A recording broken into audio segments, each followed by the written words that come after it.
माँ माँ तो माँ होती है। चाहे प्रधानमंत्री की हो, चाहे लोकसभा में नेता विपक्ष राहुल गांधी की हो, चाहे मेरी माँ हो, चाहे आपकी माँ हो, चाहे किसी अमीर की माँ हो, चाहे किसी गरीब की माँ हो, चाहे किसी उद्योगपति की माँ हो, चाहे किसी मजदूर की माँ हो, माँ तो माँ होती है।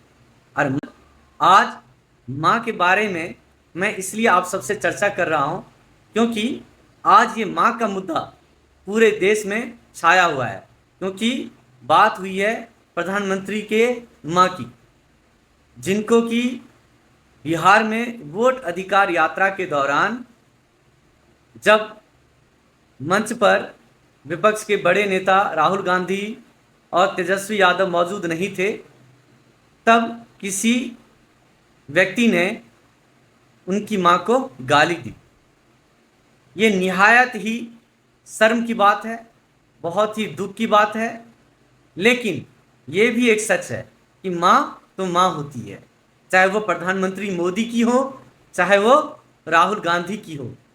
अगर आज प्रधानमंत्री मोदी के मां के बारे में जो भी कुछ कहा गया, जो गाली दी गई, हमें बहुत ही शर्मिंदगी महसूस होती है।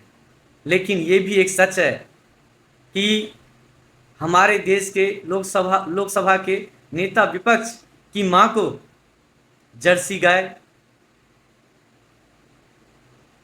कांग्रेस की विधवा, यहां तक कि विपक्ष के नेता को हाइब्रिड बछड़ा, वहीं एक महिला को 50 करोड़ की गर्लफ्रेंड, ऐसे शब्दों का इस्तेमाल करना भी उतना ही गलत था। जहां तक बात रही गाली की, तो सोशल मीडिया उठाकर देख लीजिए, चाहे पक्ष के लोग हों चाहे विपक्ष के लोग हों, पूरा सोशल मीडिया माँ की, बहन की गालियों से भरा पड़ा है।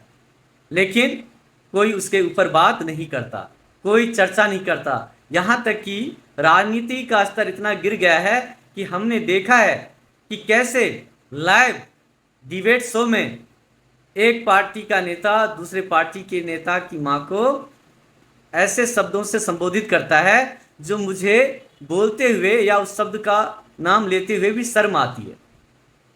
जहां तक बात रही मां की, तो फिर से एक बार कह रहा हूं कि मां तो मां होती है। मां के अनेकों रूप हैं। अगर किसी की मां बार डांसर है, अगर किसी की मां एक्ट्रेस है, अगर किसी की मां ऑर्केस्ट्रा में काम करती है, तो इससे मां की अहमियत कम नहीं हो जाती, क्योंकि मां तो मां होती है।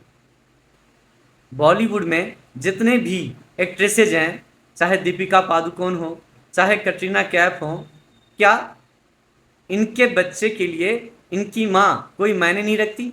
आप हम लाख उनके ऊपर सवाल उठा लें, लेकिन एक बच्चे के लिए उसकी माँ से ज़्यादा महत्वपूर्ण कोई नहीं हो सकता। तो पहली बात तो ये, महिला का अपमान किया जाना बंद करना चाहिए, चाहे वो कोई भी महिला हो, किसी की भी माँ हो, किसी की बहन हो, किसी की बेटी हो। और एक बात हमेशा याद रखिए, कहते हैं एग्जाम्पल इज बेटर देन परसेप्ट, अर्थात पर उपदेश कुशल बहु तेरे। तो दूसरों को ज्ञान देने से बेहतर है कि पहले उसको स्वयं पर लागू करें। जहां तक बात है माँ की गाली को लेकर, तो मुझे याद नहीं कि इस देश में ऐसा कभी हुआ हो कि लोगों को गालियां ना सुननी पड़ी। गली में, मोहल्ले में, कस्बे में, कहीं भी चले जाइए, कभी कोई अमीर गरीब को माँ की गाली दे रहा होता है, बहन की गाली दे रहा होता है। कभी कोई गली मोहल्ले में कोई बदमाश किसी कमजोर को गाली दे रहा होता है। तो गाली देना ऐसा नहीं है कि इस देश में पहले से नहीं हो रहा है। और मुझे याद है कि जब हम छोटे थे और हमें कोई गाली देता था, तो हमारे घर परिवार वाले हमें समझाते थे कि छोड़ो, गाली दिया ना, कुछ हो गया, तुम्हारे शरीर में कोई छेद हो गया क्या, इग्नोर करो। कहते हैं हाथी चले बाजार, कुत्ता भूखे हजार। अर्थात जो हाथी होता है वो मदमस्त चलता रहता है, कुत्ते भौंकते हैं, लेकिन हाथी कभी भी प्रतिक्रिया में ऐसा कुछ नहीं करता। तो ये बात हमें भी समझनी है कि अगर कोई गालीबाज व्यक्ति है, गाली देने वाला व्यक्ति है, तो क्या हम इस मुद्दे को राष्ट्रीय स्तर पर ले जा सकते हैं? क्या अपनी माँ को दिए हुए गाली को हम जनता के बीच ले जाकर ये हमें कहना चाहिए कि आप सबको इसका विरोध करना चाहिए? गाली किसी के लिए भी हो गलत है। मैं ये कहता हूँ कि गाली महिलाओं के लिए नहीं, पुरुषों के लिए भी, किसी गरीब के लिए, मजदूर के लिए, किसी को भी गाली दी जाती है तो गाली गलत है। निश्चित रूप से मुझे लगता है कि इस तरह के मुद्दे को उठाया भी नहीं जाना चाहिए, क्योंकि हम भावुक होकर और विक्टिम कार्ड प्ले करके वोट बैंक के लिए अगर अपनी माँ का इस्तेमाल करते हैं तो वो निहायत ही दुख की बात होगी।